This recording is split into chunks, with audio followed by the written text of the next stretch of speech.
It's time to get real, reality TV aficionados.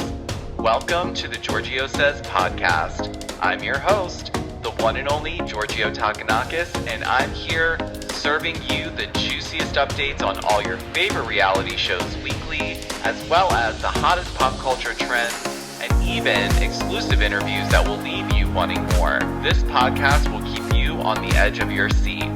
We definitely need to talk about this. The Giorgio Says podcast starts now. All right, welcome back to another episode of Giorgio Says the podcast. In today's episode, we are recapping the latest episode of Real Housewives of Beverly Hills. The ladies are finally in Spain, and we get a moment between Annemarie and Crystal. And I think what really took the cake was what Crystal posted about during the episode, because obviously there was a clip that surfaced around the scene where Annemarie is calling Crystal out for telling her allegedly that when she first met her that all the ladies were uneducated and basically like downing them. And they show a moment where Dorit is in her confessional and she calls Crystal a child bride who married off at 12 while the rest of them were becoming educated and starting their businesses. But nonetheless, Crystal definitely had some advice for Dorit and threw a little shade as well in the comments. We're going to get right into that before I recap Real Housewives of Beverly Hills. So let's get into some quick tea.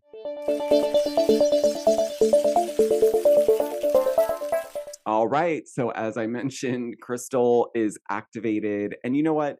This is like Crystal is the epitome of Aquarius behavior.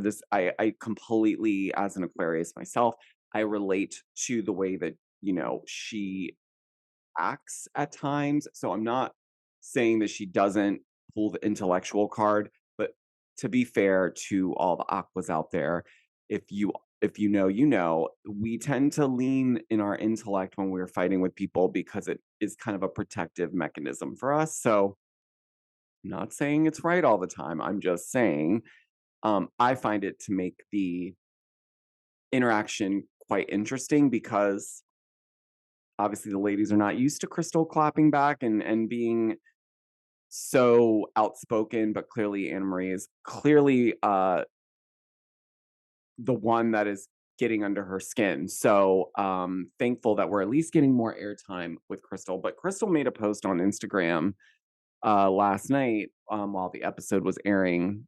And actually, no, sorry. She posted it as her promo for the episode airing, because usually the day of, they all post something from the episode and they tell everyone to watch it, blah, blah, blah. But she wrote keys to a successful marriage as she shared a picture from her wedding day with rhobh. And it's 4 bullet points. And the first one says, set aside quality time together. The second one is express love and appreciation. The third one is manage conflict constructively. But the fourth one is where we are getting some shade for Dorit and PK, really. It's the fourth one for me, because she says, buy, don't borrow diamond necklaces for your wife. Hashtag RHOBH. All new episode tonight on bravotv, 8 p.m. So obviously she didn't take very kindly to Dorit's little soundbite in her confessional when she said that, the women were shallow and uneducated or whatever. But the truth of the matter is that yes, did Crystal get married at 24? Yes, she did. However, she's proven that she's built an entire life and business that is very successful, because she was just recently at NRF, which if you're not familiar, NRF does it's like a BravoCon for retail. So if you have anything like a beverage, anything food related, packaged goods, things like that, that's the place where they all congregate. So it's like the BravoCon for all retail product people, if you will. So she was obviously there because she has her coconut water that's available at Costco, but she had that business way before she got on the show. Obviously, we know rhobh is responsible for giving us the iconic Lion King, among other things. So he's very well he's very well to do. So obviously, yes, did she get married young? But she's proven that she's been able to run an entire household, a business, be a mom, and she's a straight shooter. You got to give her that. She does have an opinion. When she decides to vocalize it, she vocalizes it, which is interesting because a lot of times people want her to be more vocal, but then when she is more vocal, people are like, don't want her to be vocal anymore. It's weird. Anyways, at least that's from my perspective. So yes, but it then someone in the comments commented and said, also, don't acquire massive amounts of debt. And then she wrote back in all caps, number one, meaning like top priority. Don't acquire. So clearly these are digs at Dorit and PK, which to be fair, Dorit is really throwing herself out there. To be called out, because quite honestly, like that was, and I'm not even gonna go. I'm not even gonna mention, but there's people that are taking it and turning it into something. I think the whole soundbite that Dorit gave was just disrespectful because it just diminishes all of Crystal's accomplishments just for the mere fact that she's a bit younger. But if I'm honest, I think a lot of it is triggering specifically to Dorit because Crystal's a lot younger and has achieved, in my opinion, a lot more consistently. And the trajectory just keeps going up for her because she was already successful before she got on the show. So I'm just saying. But yeah, so that was very interesting because, you know, Crystal hasn't really been featured a lot in the beginning of the season. So now we're seeing a different side of her, a more vocal side. And you know what? I think it's time for her to start speaking up for herself because clearly these ladies are pushing her to do so. And there's certain women, Dorit, that like to press people's buttons. And then when they're called out on it, then they pretend like, oh my gosh, I wish you would have told me that. Anyways, where's Dorit's accent, by the way? Is she just done with that or whatnot? Anyways, let's get into this recap because I have more thoughts on this whole conversation in Spain with Annemarie and Crystal. So let's get right into it. Golly Nutrition is an inventive, people-focused nutrition company committed to providing innovative products that make taking your daily supplements simple and delicious. Their products are formulated with quality ingredients you can pronounce and flavors your taste buds will absolutely enjoy. And at the core of it all, they lead with purpose. Golly for Good is an initiative committed to playing a profound role in supporting the health of our planet as well as our local communities. Learn more about their initiatives such as B Corp certification, Vitamin Angels partnership, and Eden reforestation projects at their Golly for Good page. And if you use my special code, The Giorgio Says, at checkout, you will receive a special discount. Now let's get back into the episode. All right. So as I mentioned, the ladies are heading to Spain. They actually get to Spain finally. And what's interesting is that while the ladies are getting ready for Spain, we get a moment with Sutton as she's, packing her suitcases. And she mentions that she worked at a dance choreography place like earlier in her career. And she really took to this dancer choreographer whose last name was Mercer. And she worked there and was able to build this really close relationship and fondness for him. And it kind of read a little bit like maybe there was some sort of like mentorship, but not so much in the dance, but maybe in other aspects that she found to be like highly respectable. And so, but then I was like, because at first I was like, why does she have this man's ashes? But it seems like she may have just gotten a portion, obviously, of his. I don't think that was not the entirety of his ashes, but clearly he meant that much to her. And she, finds him to be such an idol in her life that she clearly was able to garner some of the ashes, but she's bringing them to Spain because she wants to release them there and have like a beautiful moment. But so that was interesting. So obviously, like the ladies are geared up, they're ready to head to Spain. We get them on the Sprinter heading to their Airbnb. And Sutton decides she wants to play a game. She names the game after herself, as Sutton does. Um, And it's interesting because the winner here was, well, I guess it's not that unexpected, but because I do think these two always had a knack to be friends, at least from a place of understanding each other from just the Southern point of view. But nonetheless, it was Erica that got all the questions right about Sutton, which was interesting because, you have Kyle on there who claims to be super close with her, but didn't seem to know any of the answers. And I think Garcelle was just sitting back because she already knows that she already looks like her best friend, so she wasn't gonna overdo it because I think that would have been just like an obvious um, moment. But nonetheless, the ladies get to their Airbnb, and this is where Erica's really she's really funny to me this season. Like she's really just being like really out of the box. Like when they're at the Airbnb and the ladies trying to give them like an explanation of the property, Erica then lets all the women know that the place is definitely haunted, and then in her confessional, she lets us know that she can smell spirits. Like, she's, like, dead ass, like, she's like, "No, I can smell them."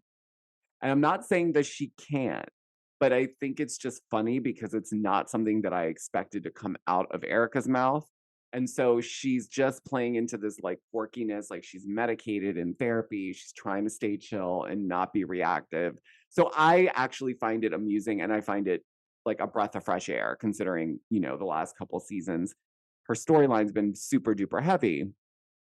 But nonetheless, the ladies start to settle in, and there's this rumor that there's like these little people that are haunting the place. So you don't want to, I guess, disturb anything that would cause them to come out. That's like where I think I would have just opted for like a hotel. There's got to be a hotel. I get the whole like rustic. I mean, the place was beautiful. I mean, it was restored, but I don't know. It was a little bit I think I would have liked to have stayed in a hotel. Not like a super duper like corporate hotel, but obviously like maybe like a more of a boutique style hotel. But at any rate, the ladies are gearing up for their first night in Spain and they finally meet who their chef's going to be, and I have to say this is like also really, really funny to me because we don't really get to see Garcelle unwind a lot. And I feel like she's finally getting more comfortable around the ladies to be more like she can be more herself and let her guard down because, she had a little fun moment. And obviously, all the ladies were enamored by the Chef Storm. Shout out to Chef Storm. Um, but it was Garcelle that really took to him, and it was just funny because, her and Erica haven't always had the best relationship, but it seems like this season, it's become a lot better, and it seems like they're just getting closer, but, like, slowly, and I like the dynamic shifts this season. I know it's not the most entertaining season, but I think that it's good in the sense that it's a transitional season. We lost a key player, obviously, Lisa Rinna, um, but nonetheless, they both have this moment where they're like joking about tag teaming Chef Storm, and everyone is just enamored by him. It's like married, single, it didn't matter. But nonetheless, the ladies get into it's dinner time, so they go and have a seat. And this is where Annemarie, I know that I don't remember who said it, but they said that, you know, and we're gonna get a different side of Annemarie once they're in Spain. And I don't know if they meant that as like she's gonna have more interesting things going on or she's gonna do something different. But I look, I think that Anne Marie, honestly, well, clearly by this episode, because I'll say like some of the stuff that she mentioned tonight just seemed to coincidentally line up with things that we already know Crystal has said in the past in terms of like her individual interactions about things, like with Sutton and like specific word usage and the definition and all that stuff. And like, yeah, she's thrown little things in her interview bites.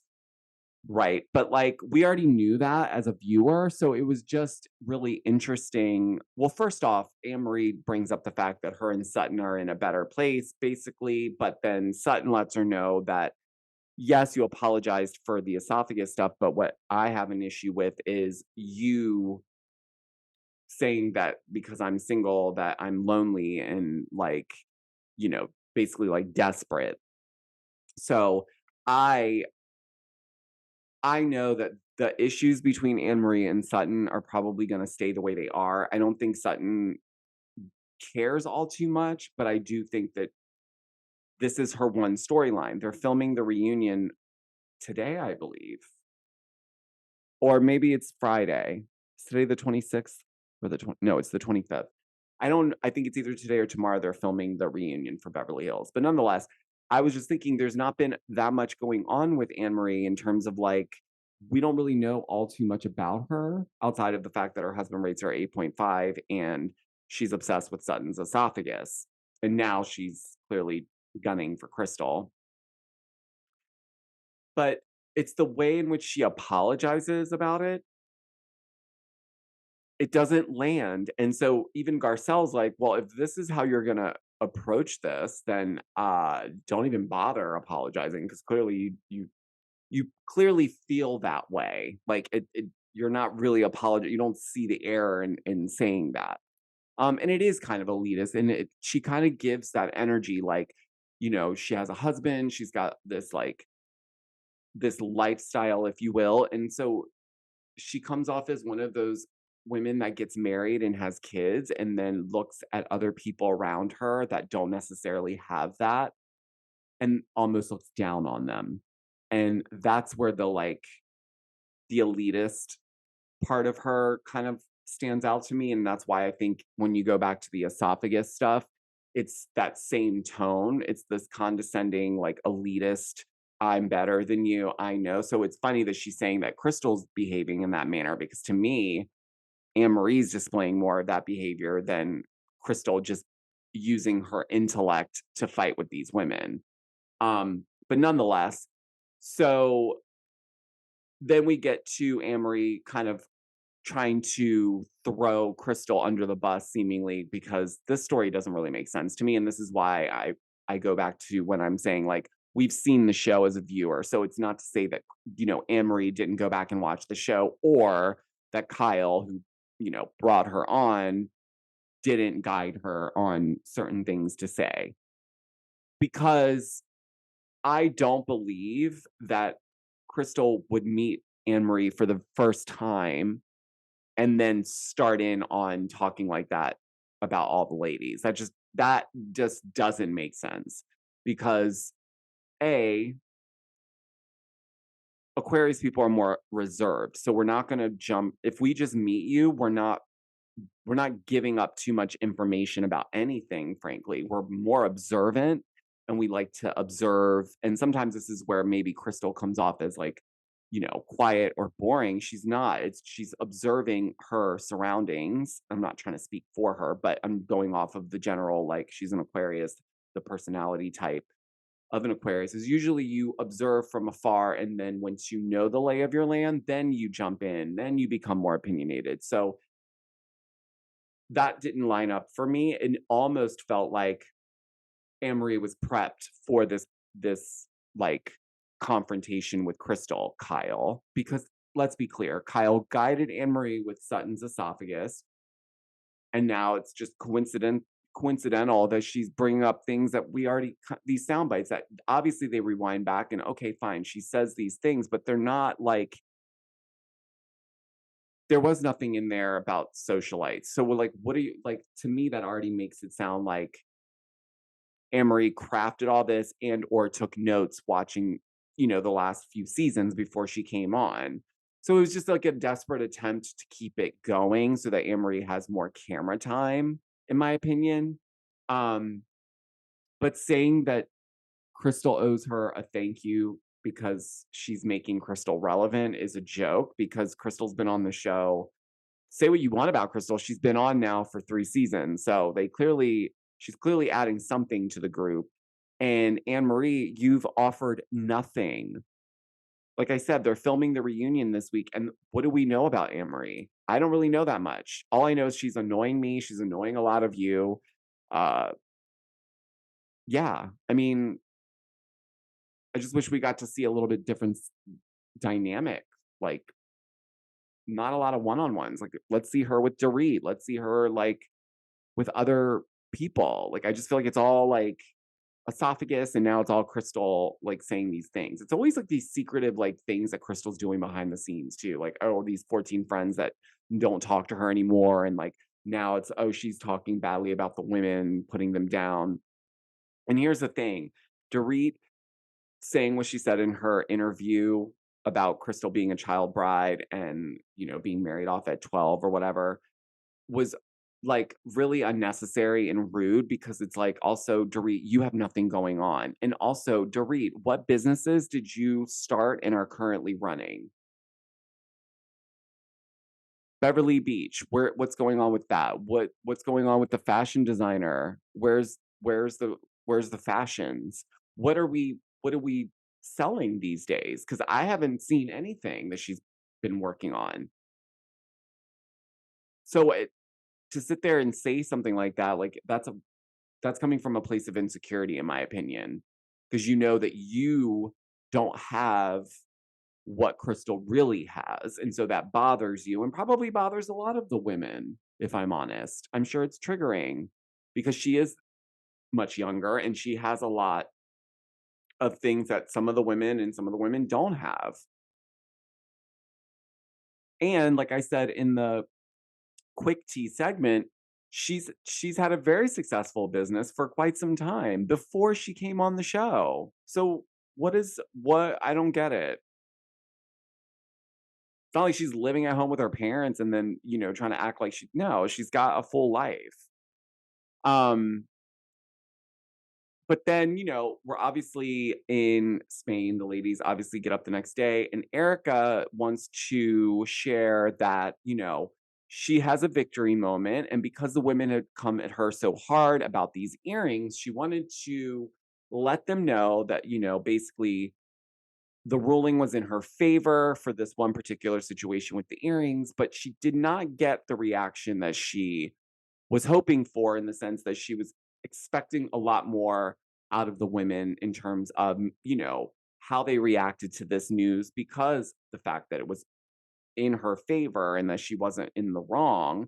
But the ladies weren't really reactive to the information. I think, honestly, to be fair to them, they're probably burned out on this being such a highlight and, on the show the last few seasons. So I think they are happy for her, and that it's kind of like falling off of her and it's allowing for her to move on. But I also don't think that they're gonna be as big and reactive to this news for her.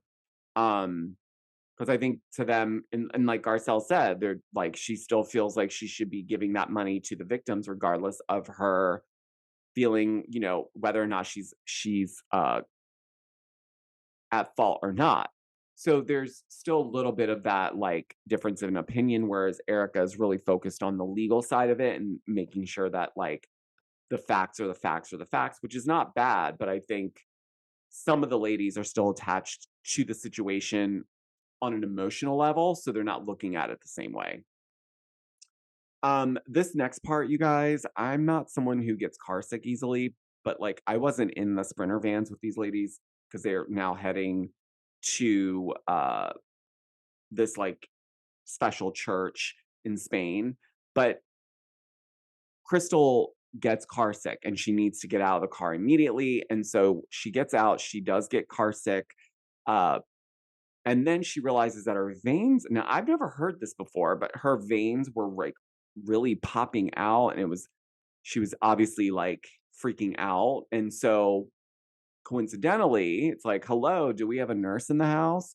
Now, obviously, this is not the time you would think that, like, after just having this uncomfortable conversation with Annemarie, that Annemarie being, you know, someone who might be able to help is now, you know, the only person that could probably answer why Crystal's veins are popping out. But I don't. I had a thought during this episode when Kyle's like, "I'm gonna call 911." Does 911, is that just a universal emergency line, or is it? I thought every country had a different emergency like number situation. So let me know. I mean, I can Google it, but like you guys will let me know. I thought that there was different numbers for that in different countries. Nonetheless, I will say that the at least the edit of them riding on those little windy roads almost made me car sick, and I wasn't even in the car. Like it was just too nauseating because they do have really small roads, specifically in Europe, so, like, everything's always on a windy road, going up a mountain, going like, it can make you sick, so to be fair, you know, it's not out of the ordinary. Because even I think who was it? Oh, Annemarie was in the other Sprinter van, she said, "I'm gonna stop looking backwards because I don't wanna get car sick." So it is like it's a thing, and I'm glad I'm not super sensitive in those situations, but, it was pretty nauseating to watch. So that was the end of the episode. Listen, I am gonna say I'm I'm on Crystal's side with this situation. I don't believe she said those things, and I definitely don't think she would say them to Anne Marie when she just met her at a holiday party. That just sounds ridiculous. But nonetheless, let me know your thoughts on this latest episode of Real Housewives of Beverly Hills. Let me know your thoughts on this Anne Marie versus Crystal situation. And until the next episode, guys, I will talk to you on the next one. Bye.